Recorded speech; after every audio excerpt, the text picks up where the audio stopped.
Hello everyone, it's Seth, probably better known as Saffron Olive, and we're back here today with another edition of Budget Magic. So this week we have a pretty sweet one.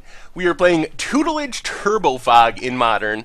As you can see, 91 bucks in the paper world, 35 ticks online, a pretty cheap price. I'm pretty happy with how it turned out, and this deck, I have to say, it is pretty fun to play, and it has to be probably the most miserable deck to play against we've ever built on Budget Magic, so I'm pretty excited about that.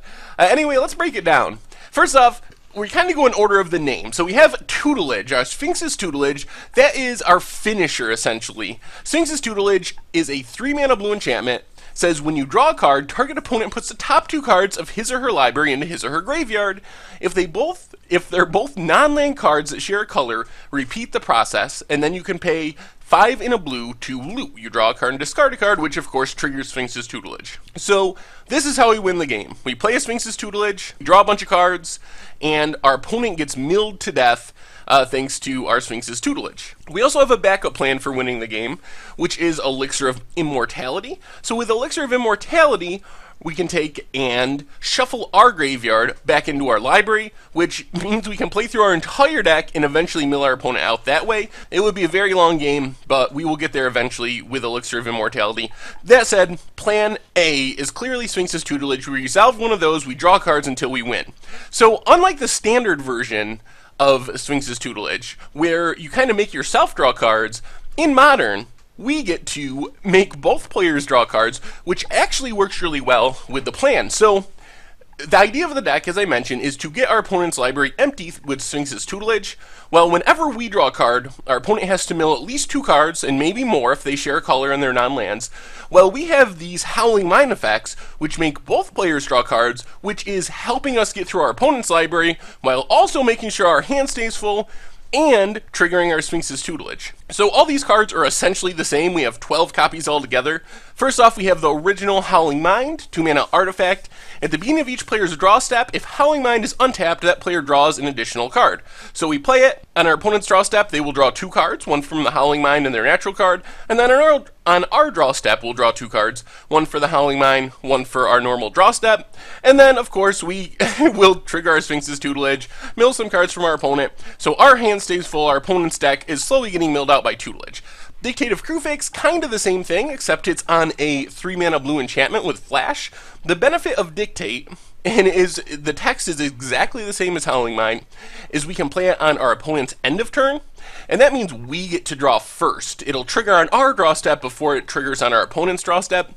That's one of the problems with Howling Mine, is we play it during our main phase, our opponent gets to draw the first card with Howling Mine, and then if they can Abrupt Decay, or Qasali Pride Mage, or Ancient Grudge to kill our Howling Mine, all Howling Mine really said was 2 mana, let your opponent draw an extra card. So it's pretty bad in that sense. Dictate takes care of that problem since we can flash it in, and our draw step will come first, so we get to draw the first card. Temple Bell is pretty sweet just because you can control it. It's 3-mana artifact. It works basically the same as Howling Mine, except instead of just triggering on the draw step, it says each player draws a card when you tap it. So we can wait and tap this on our opponent's end of turn so they can get less value out of it. We can also do some tricky things with our tutelages. The Howling Mine and Dictate trigger on our draw step no matter what. So if we play a main phase Sphinx's Tutelage when those are already on the board, we have to wait a whole nother turn until we get those extra draws to trigger our tutelage. Well, with Temple Bell, we can have a couple Temple Bells on the battlefield, play a Tutelage, and just wait until after the Tutelage resolves to tap our Temple Bells, and we can get those mill triggers right away. So the downside is it's a little more expensive than Howling Mine. The upside is we have much more control over when it triggers. So that's the turbo part of the deck. We have the Tutelage part. The turbo part is all this card draw. Then, of course, we have the fog part of the deck. So we have basically every fog in white imaginable. First off, 4 Ethereal Haze and 4 Holy Days. They are essentially exactly the same card. Both say prevent all damage that would be dealt by creatures this turn, or prevent all combat damage that would be dealt this turn. So they play out almost exactly the same. The only real difference is Ethereal Haze is at Arcane. Doesn't matter in our deck. It could matter in some situations with splicing onto Arcane and stuff, but so this is just 1 mana, prevent all damage. Our opponent will be able to deal to us with creatures this turn. Angel Song, Dawn Charm, Pollen Lullaby, they are the same thing, except they all have additional upside. Angel Song prevents all combat damage, but we can also cycle it if we need to for 2 mana, so we discard it and draw a new card. It can be helpful if we're flooded on fog effects and we really need a card draw effect or something. Dawn Charm is sweet because it has more than one option. So option 1 is prevent all combat damage, and that is normally what we would use it for. But it also can counter a target spell that targets you.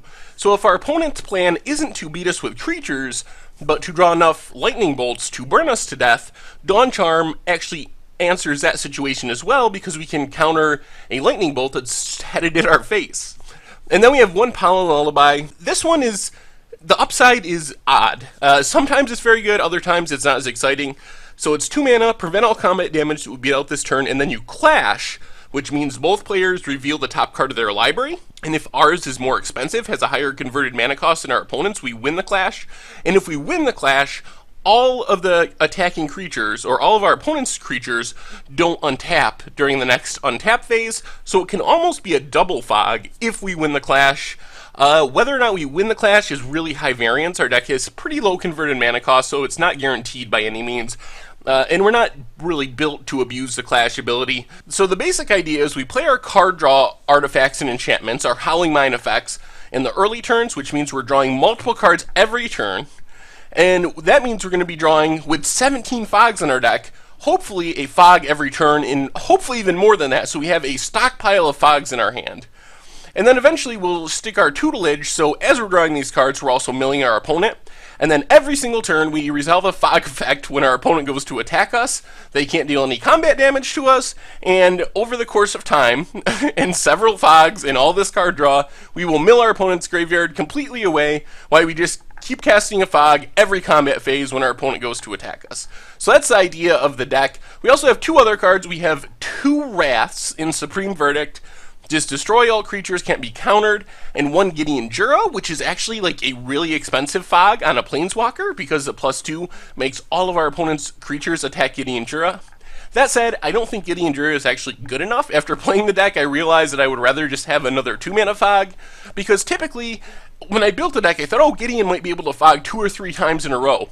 But what happens in this deck is eventually our opponent is going to have this massive board of creatures, so Gideon is always going to die in 1 attack. So it's usually not worth playing Gideon. I would probably just play another Pollen Lullaby or something in that slot. Maybe Gideon is fine in the sideboard, but overall it is not all that exciting. And then we also have a mana base, which consists of a bunch of duels, 4 Glacial Fortress, 4 Tranquil Cove, which is actually better than it looks because we like gaining life. Our deck, it is slow, and a lot of times by the time we get our kind of combo locked in with a couple of Howling Mines and a bunch of fogs, we're at a pretty low life total. So sometimes at 1 life from Tranquil Cove is the difference between being at 3 life and dying to a lightning bolt and being at 4 life and surviving a lightning bolt. So it is relevant. Then we have 1 Temple of Enlightenment, which allows us to scry, which is also pretty nice. 4 Ghost Quarters, just because you gotta play Ghost Quarters in Modern right now. And then 3 Shelldock Isle, which is one of the sweet ones. It's a hideaway land, so it enters the battlefield tapped. When it enters the battlefield, you look at the top 4 cards of your library, and you exile 1 under Shelldock Isle. And then when the condition is met, which for Shelldock Isle, there's a whole cycle of these, but the condition on Shelldock Isle is if a library has 20 or fewer cards in it, you can pay 1 blue, tap Shelldock Isle, and you get to cast the card that's exiled from under it for free. So we can play this in the early turns, and it acts just like an island that comes into play tapped, essentially. And exile a fog under it or something like that, or a wrath, or whatever we might need in the late game. And then in the late game, we have this free fog sitting there. After we mill a bunch of our opponent's library with Sphinx's Tutelage, we can take advantage of that card.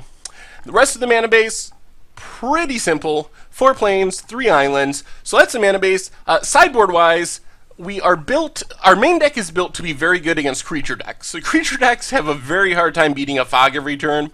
And our card draw makes sure we always have a fog. What we have trouble with is decks that can win without attacking with creatures. So we are kind of built to hedge our bets against burn and combo. So Burrington Forge Tender, Core Firewalker are there for burn matchups. Disenchant takes care of Leyline of Sanctity, which can be problematic. Relic of Progenitus, it also takes care of Stony Silence, which can shut down our Temple Bell. Relic of Progenitus deals with graveyard-based decks, which can just be too fast if someone can Goryo's Vengeance and Emrakul. Our fogs aren't really going to do anything. Then we have 4 copies of Negate, the card that we hope can keep us alive against things like Ad Nauseam or Scape Shift. If we can counter their one big spell, maybe we can win. Because again, we are very, very good against decks that are trying to win with creatures, but if our opponent's going to storm off or win with Ad Nauseam Angel's Grace, our deck is much worse because we have 17 fogs that are basically dead in those matchups. And then a single Detention Sphere, a single Supreme Verdict, so more just answers to creatures and other permanents, and then a Witchbane Orb and Orbs of Warding, which are basically Leyline of Sanctity effects. They give us hexproof. These also come in against the combo decks, so our opponent can't target us with their big lethal storm spell and so forth. If we weren't on a budget, it would just be Leyline of Sanctity, because Leyline of Sanctity is clearly better just because you can play it for free on turn 0, but these are our budget substitutes for Leyline of Sanctity. I think we really need them to the point where we're willing to play Witchbane Orb and Orbs of Warding as an answer to those certain cards. So that's the deck. So you might be wondering why this deck is so depressing for the opponent, and the reason is if you get locked by Knowledge Pool and Curse of Exhaustion, you realize really quickly that you're dead. The first time you try to cast a spell and it doesn't resolve, you're like, oh, I just can't do things for the rest of the game. I might as well concede. Same thing with some Blood Moon locks and so forth. Those type of decks, once the combo is resolved, you just realize you're dead, you can scoop and go on to the next game. Well, Turbo Fog doesn't work that way.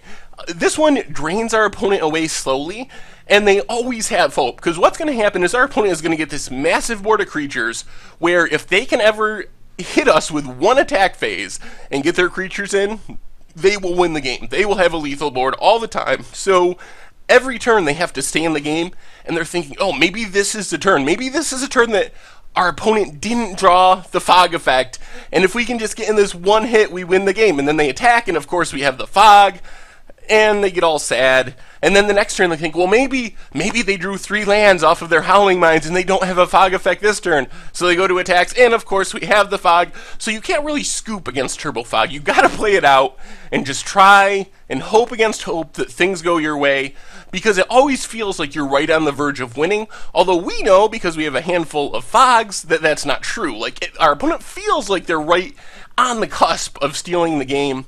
But typically that's not true, because the way our deck is constructed, we should always have a fog in the late game, so our opponent's never going to get through that lethal attack that they're hoping for. Anyway, make sure to check out the website, mtggoldfish.com. Got decks, prices, metagame strategy, pretty much everything and anything you could want related to Magic the Gathering. And if you enjoyed our Tutelage Turbo Fog videos here on Budget Magic, make sure to click the subscribe button and the like button that are about to pop up on the bottom of your screen. Anyway, thank you all for watching. I hope you enjoyed the videos, and I will talk to you soon.